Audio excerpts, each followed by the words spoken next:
Okay, let's first delete everything besides the basic cube. Then in edit mode, I am going to move it up along the Z-axis until it's level with the floor.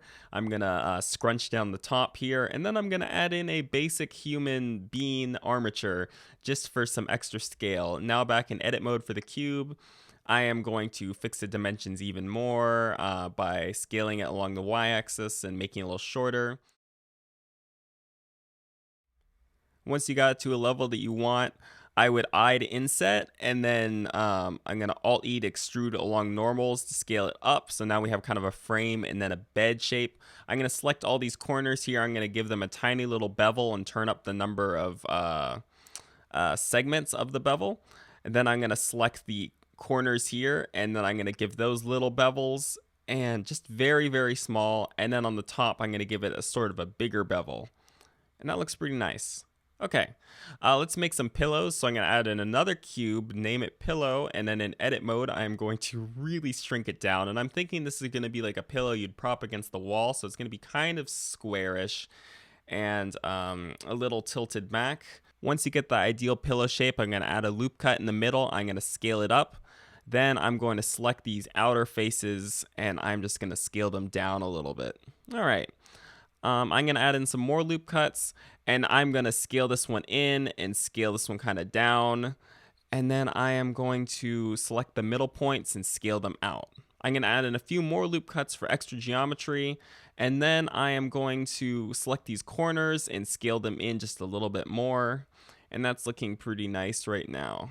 I'm going to add in a subdivision modifier, shade the model smooth, and then come down to the Object Properties tab, and under Normals, I'm going to press Auto Smooth. So now there'll be less uniform smooth and a little more corners. I'm going to select this edge here, I'm going to give it a tiny little bevel, and I'm going to select these corners along here, and I'm going to give those tiny bevels too, just to kind of give the pillow some shape.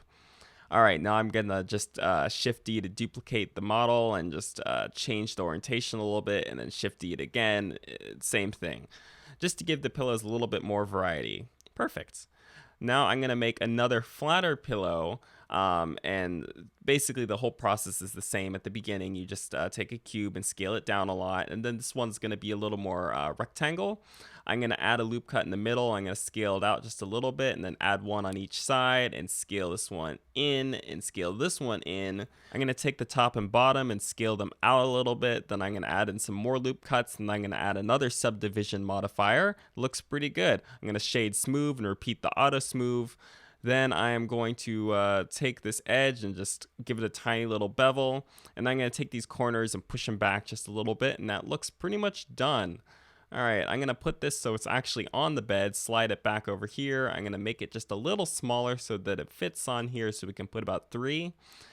Give them a little bit of offset, and then you can just duplicate another one in. And then I went through, because they look too uniform, and I'm gonna just select some of the edges here, and I'm just gonna push them around a little bit to make these pillows just look a little more lumpy and used. Okay, I'm gonna make a blanket now, so I'm gonna add in a plane, and I'm going to call it a blanket, and then I'm going to pull it up above the bed just a little bit, and in edit mode, I'm going to make it just a tad bit bigger, and I'm going to add in some loop cuts to this thing, but we want to try and get it so each loop cut is about an even width apart, so they form squares. So this took a little trial and error. You might have to remove a few loop cuts and just try again. I ended up having to remove the one in the middle, and then I just put one in and just up the number till they're pretty much cubes.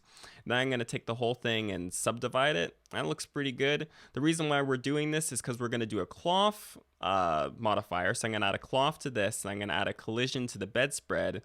And when you press play, it's going to fall. Mine fell perfectly the first time because I tried this before and I turned the friction up. So you might want to turn the friction up on your collision just so it won't completely slide off the bed immediately.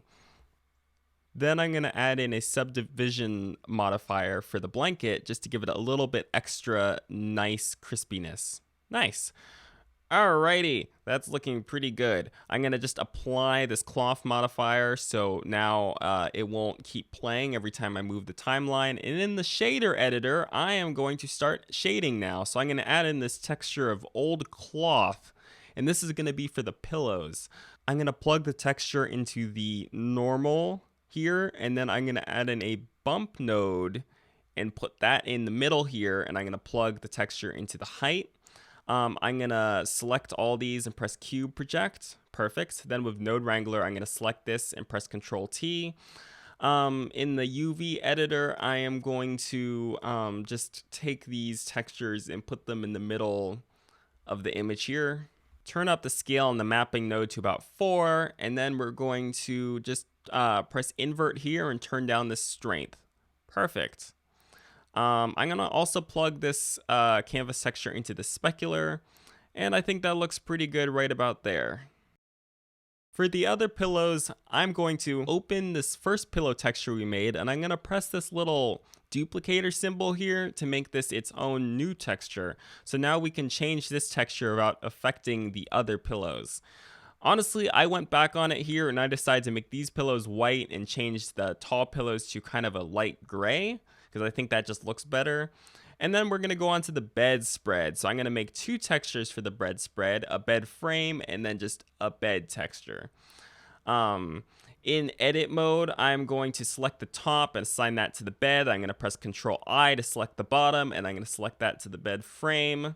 I'm going to use this metal texture for the specular and roughness of the bed frame. So just U cube project it, and then just plug it in to the specular and roughness. I'm going to add in this picture of rocks, and this is going to be the color of the bed, and I'm going to plug that into the color slot.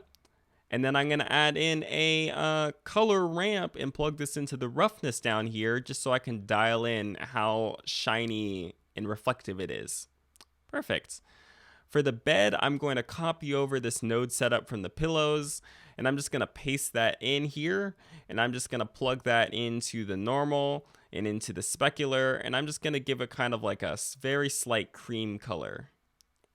For the blanket, I'm going to, again, paste in that node setup that I just copied, and I'm going to plug it in to the normal here, but I'm not going to plug it into the specular. I'm going to cube project it here, and so it has some wrinkles, and I'm just going to manually tone in the specular and then just give it what I think would be a nice color for the blanket. I was unhappy with how the ends of the blanket were sticking out, so I selected them. I pressed O to enable proportional editing, and I just kind of scaled them back a little bit. And I think that looks better like that. Now your bed's basically done. You can add as many pillows and blankets as you want to do. It's very easy and very simple. Anyways, I hope you learned something and that I didn't go too fast paced in this. I can do a more in-depth video on how to do all this stuff later. I just figured I'd do a quick one to kind of get it out there. Thanks for watching.